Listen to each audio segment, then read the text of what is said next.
Hi everyone, I just wanted to share a quick idea for creating treat bag toppers using your silhouette. What I'm doing here is I opened up a new document and I opened up my library and I am looking for a frame. And I typed in, I guess background must have been my last search. So I'm just going to I typed in label and that didn't bring up what I wanted. So I'm going to type in frame. I have an idea of what shape that I want to use, but I can't quite remember what the name of it is. And there it is. So I'm going to just drop that right into my Craft Robo software, and I'm going to click Ungroup. I'm only going to need one of those lines because I need a solid shape for my bag topper. So I remove the outer line, and I just need to change the size of this. So I'm going to right click and hit Click Position Settings, and I'm going to change it to 5 inches in height and width, and click OK. So this will be the base for the treat bag. So I'm just going to copy and paste that a couple of times, and then I cut my paper to 6 by 12 inches, and then I'm going to cut it. And I'm just going to click Cut there, and I put my 6 by 12 piece of cardstock on my cutting mat, and I'll roll it through using the Index 90 setting, the pink cutting tip. And that way I can get 4 treat bag toppers out of one sheet of paper. And so here's what I have once I've done that. I'm going to take this cute little Monster Fun Hero Art stamp set, and I'm going to use that monster up in the corner and also that little phrase underneath it. And here's just some black ink. I've already mounted my stamp on an acrylic block, and I am just going to stamp that little guy in the bottom right corner of my frame or label. Then I'm going to take some blush ink from Close to My Heart, and I'm going to take that greeting stamp there, and it says birthday on the bottom, and I'm going to combine a couple of different stamp sets to make my Valentine's greeting. So I'm really carefully only applying that light pink ink to the top portion of that little message there. So it says, hope you have a monster sized, and then instead of birthday, I'm going to take another stamp from the Valentine sayings stamp set from Hero Arts, and I'm just going to stamp the Valentine's Day portion of that greeting using the Melon Mambo ink from Stampin' Up.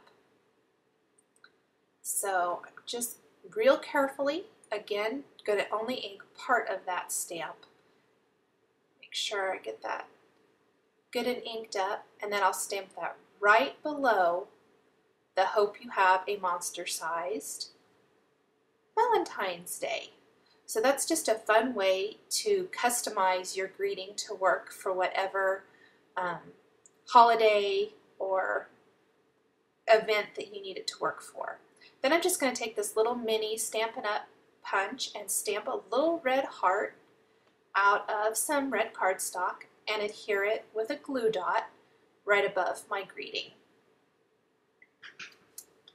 The next thing I'm going to do is color in, zoom in a little bit, color in my little monster there. And I'm just taking a red colored pencil, and I'm going to color pretty heavy up near the top of this little guy.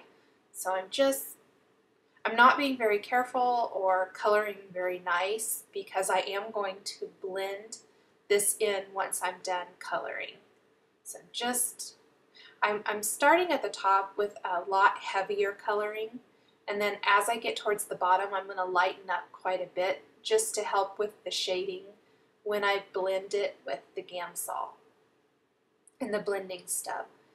And it will move the colored pencil around a little bit, so you don't have to be exact and fill in every little bit of the design when you're coloring. You can see I've left quite a few little white spaces.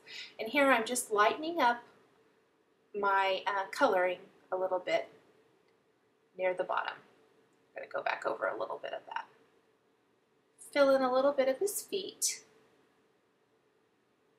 Then I'm going to grab a dark gray and I'm just going to add a little bit of shading up here in the top left corner and along this right bottom corner, and then underneath where his body meets the feet. Little tiny bit on the hands. Just add it a little bit. Then I'm going to take the Gamsol and a blending stub. I'm going to moisten that, and then I'm going to take little circles and just go all over this little guy, and you can see it blending really nicely. Just gives it a really nice and smooth look. Gets rid of all those coloring lines. And as you get towards the bottom, you can see it lightens up, which just adds a natural shading for the design. Gives it a more, I would say, realistic appearance. So just keep going over that till I get the look I like.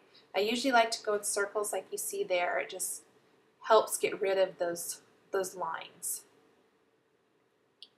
Get here to the bottom and I'll pick up a little bit of that gray colored pencil and move that around and smooth that out.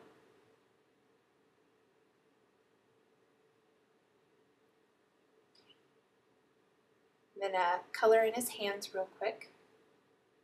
Pretty tiny, so I'm being a little bit more careful there. And then I will fill in his feet. And simple as that, I've colored in the little stamped image. It's really easy and quick.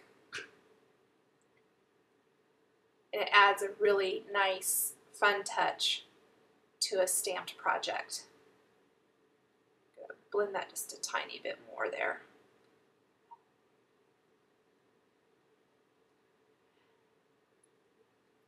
And that's what he looks like. So I have one more thing to do. I'm going to glue a little googly eye right over the stamped eye. It's very simple and very cheap way to dress up any stamped image that has some eyes like that. Then I'm going to fold that label in half. I'm going to use my bone folder to smooth out that crease. And there I have a treat bag topper. My kids just wrote from, and added their name to the back, and they can hand them out to all their classmates. I hope you've enjoyed watching. For more information and the list of supplies, please visit my blog at www.nicolemcgurk.typepad.com.